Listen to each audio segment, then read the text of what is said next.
Hello and welcome to Wise Path Tarot. My name is Alisha Herrick and I'm your host. I've been reading tarot for over 20 years, and in this space, my intention is to help you leverage tarot as a tool for your own personal and spiritual development. In my own journey over the last 20 years, I have found tarot to be a powerful tool to help me learn how to access my own intuition and how to leverage it to live a more empowered life. And so that is my hope for you as well. A few years ago, I started teaching my signature class. It's called The Journey Through Tarot.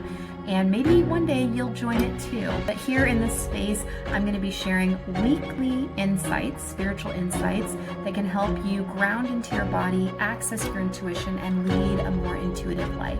And I'll also share reflections on a card of the week.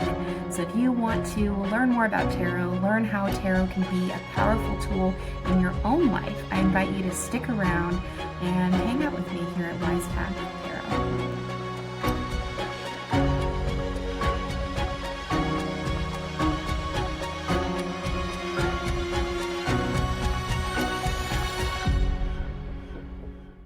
I actually do not remember where I heard this story, but I remember it having a really big impact on me. So I did not do any research. I'm going to just say that right now. I did not do any research to find out where the story comes from. Plus, I don't know that I would trust whatever, you know, came back as the source for this story, because I don't know. I don't know where this story comes from, but it's a story that's provided me a lot of comfort. So I'm going to tell the story here today.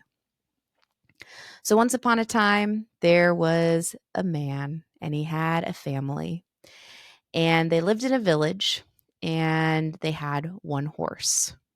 One day, the horse gets out and runs away from the village. And all of their neighbors, all of the other villagers come around and say, "Oh my gosh, we're so sorry. This is terrible. Terrible that your horse got out. Your horse ran away." And the father says, "Maybe." Some time passes and their horse comes back. And the horse comes back with 20 wild horses.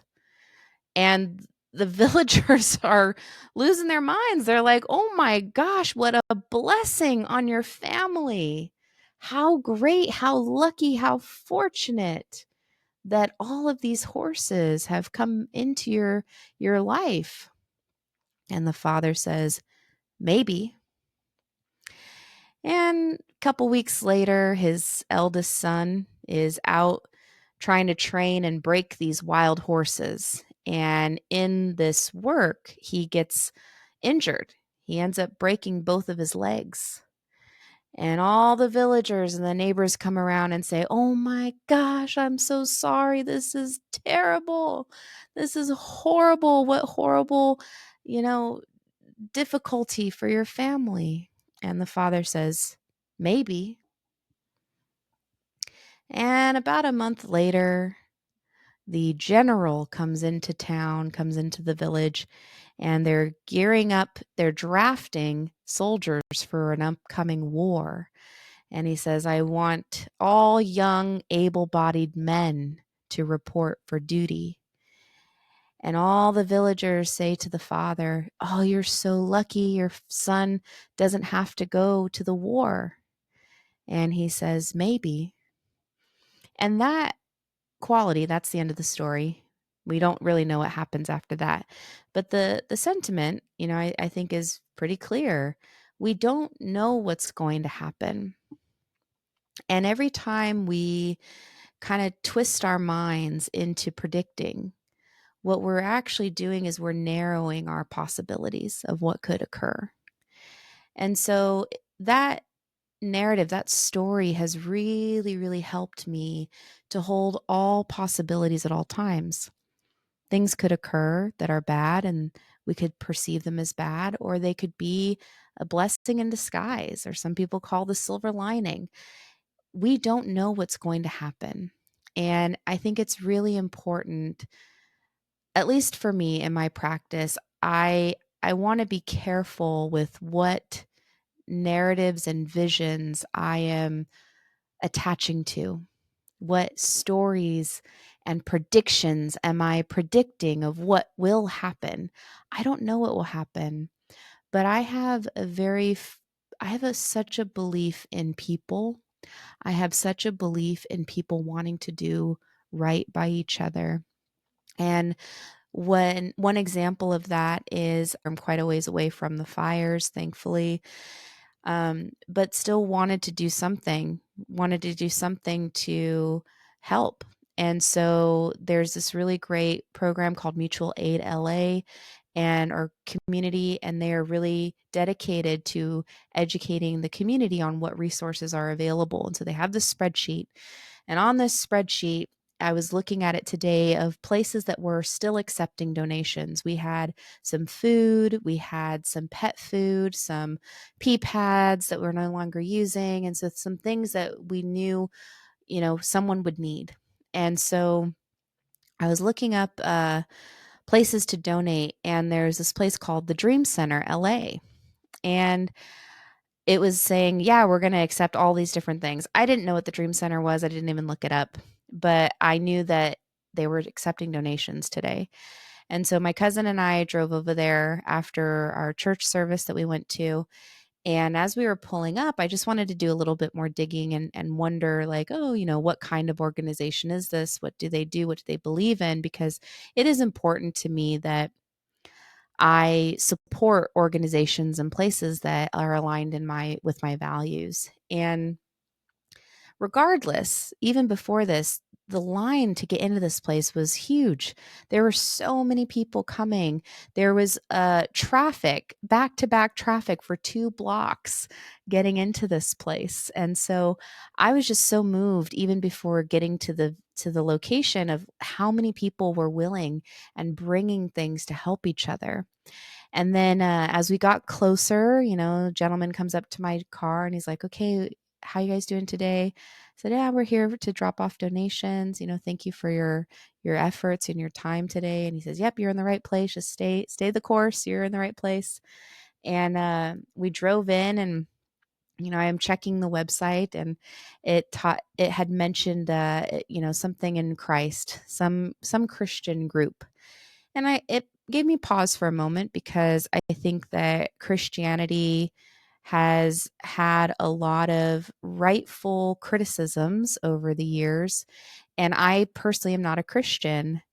I was raised in the Tendikyo religion. And so it I paused for a moment, but then as I was looking more at their website, it was very clear that they do a lot of community programs. And then my question is, well, at what cost, right? Are people expected to do certain? And then I stopped that thinking. I stopped that line of thinking, and I looked around and I said, they're going to do something with this. They're going to do something with all of these donations. What they do with it, I'm going to trust that they're going to do something in the right way, or they're going to do what they believe is right. And this is the place that's accepting donations today. This is where I am today. And so I'm just going to trust, and I'm going to allow, and I'm going to, you know, trust that this is the way it's supposed to work out. And as we pulled into this facility, it was just massive. There were hundreds of people, probably over 1,000 people there. And there was a DJ playing music. There was a food truck. There was so much joy. There was so much joy in helping one another. And you could just see people lit up and joyful and happy, people who were walking up, people who were there volunteering, and people just coming and coming and coming, and just lending a hand here and there. And as we were driving up, you could just see hundreds of people sorting through donations. And what they were doing is they were taking all of the donations, sorting them by type. So if there were blankets, like all the blankets went over here, all the toys went over here, all the food went over here. And then they would put it on these wooden pellets, and then they would wrap these wooden pellets with saran wrap. So when they go to the distribution sites, it's like, hey, here's a pellet full of blankets. Who needs blankets? It's so smart. As someone who loves planning and organizing, I was so impressed with how well organized this whole thing was happening. And so my cousin and I are driving in, and I getting choked up. I'm getting very emotional. I'm so moved by how many people are just willing to help, willing to jump in. And as we pull up, we go to the place, and I'm like, okay, you're just going to pull up right here. We're going to help you unload. we pull up to the place where they want us to stop and open up the car, and people come up, and 5 or 6 people come over to the car, and they say, "Oh, okay, pet supplies, I'll take that. Oh, this is that, I'll take that." And everyone who had come up to the car took the thing that they knew where it needed to go.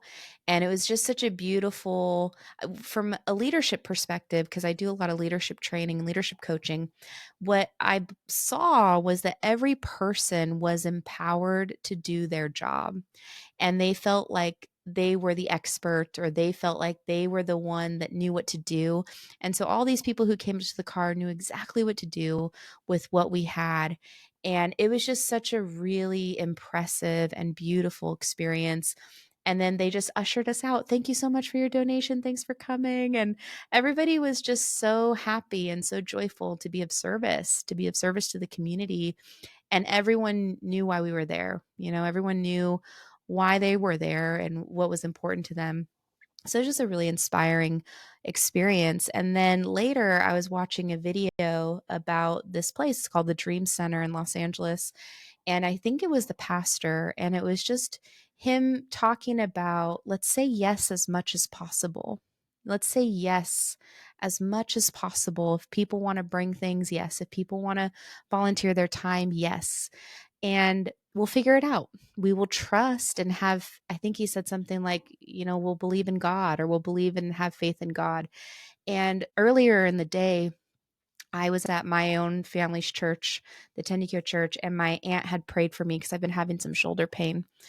And she had said to me, just lean on God for your challenges that you're dealing with. And so that message came through again a second time. And for those who know me, know that I believe in synchronicities, in the sense that every time something comes up twice, I really need to pay attention to it. And so this idea of like leaning on God, trusting God, had come up twice today. And I think that our relationship to this idea of God is so personal, and it is such an evolving and unfolding experience. And it really is truly a relationship between us and between this idea of God, however we understand it. In the 12-step program that I had participated in, we would say, uh, you know, having a relationship with God as you understand it. And so, if you're listening to this and you're getting a little triggered by my use of God, I apologize, and I would encourage and invite and just clarify that my personal understanding of that word is ever evolving. And sometimes I've, talked about it as far as the universe, or the creator, or great spirit, or the unknown. But I think generally when we say God, it's that quality of that which is bigger than us, that which is unknown to us, that which we can't really understand it, but we can have a respect for it. We can have a reverence for it. And I do believe that we can have a faith in it. And I think more than ever, this idea of having a faith in something beyond ourselves is so important. And so whatever that looks like to you, I hope you find it. I know I have it. And, some days it feels further away, and some days it's very close, but I know that I have it. And my hope is for you to have that, or find that as well. And faith, I think, plays a big part in this idea of walking a wise path, because faith for me is about trusting that the next step will open, or the next portion of the path will open, so long as I'm in alignment, and in alignment with my values, and in alignment with my truth, that the path will unfold before me. I feel like I've talked a lot today. I'm going to pause here with these thoughts, and I would love to offer a 1-card pool for the week of January 13th. So I'm going to go ahead and get my cards out. I shuffle. I'm going to just close my eyes and really contemplate and think about, we're heading into the week of January 13th. Today is a full moon in Cancer, so we've got a lot of full moon energy right now. It's the first full moon of the year. It is really illuminating and highlighting the heart, our heart of humans, our heart of humanity. It's amplifying that feeling place in us, that comfort, that place of home. So what wisdom or insight can we use in the collective this week? How funny. It is the Four of Cups. And the Four of Cups for me is about home. It's about feeling that sense of security and comfort within ourselves, and having that sense of stability, and feeling emotionally grounded, feeling emotionally safe and secure and connected. And so the invitation is really to explore and find and access what are those things that you need to feel at home. What do you need to feel that sense of safety and security at home? And to whatever degree you can, cultivate that, or allow that to exist, or allow that to take shape or take form in your life. An example might be, making sure you get enough sleep. That's a big thing for me. How do I feel emotionally safe and secure is making sure I get enough sleep and I'm not doom scrolling for hours on end. It can also be saying and connecting emotionally to those that we love. So reaching out to those we love and just reminding them, hey, I really appreciate you. I really value you in my life. I really love and cherish you. And I love our relationship. And these are the things I love about our relationship. And so I think all these things, when we can tap into the truth of how we feel about each other, how we feel about our environment, how we feel about our experiences internally, when we can access that and speak truth to that, it's very, very grounding. It's very, very settling. So my invitation, my call to action for you would be to call up someone close to you.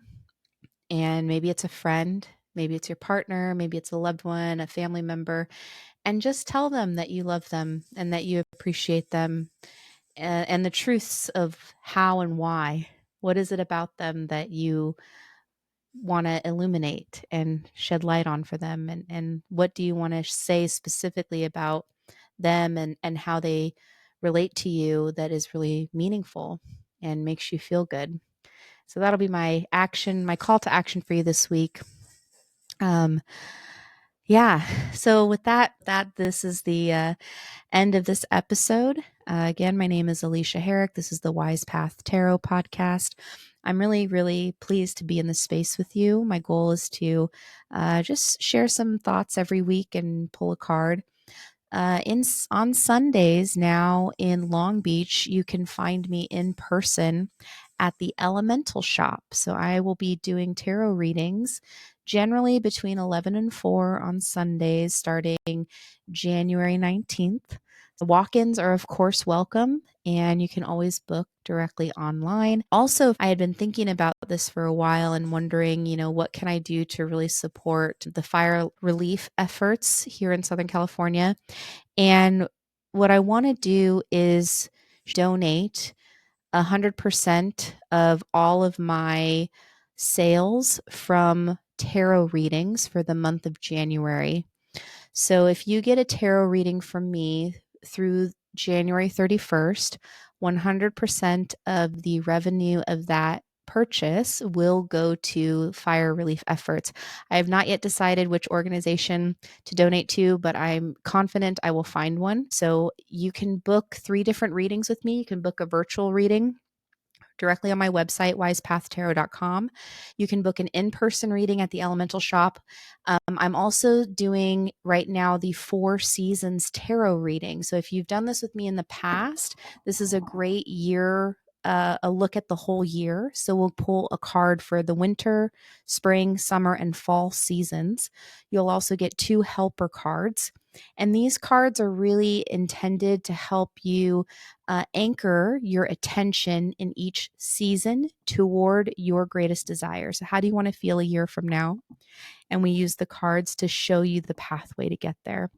So, if you are interested, as I mentioned, any readings that I book in the month of January, 100% of the sales will go to a fire relief effort. So, yeah, it would be great to see you. Great to offer this space for you, and let us support one another and be in community with one another in a meaningful way.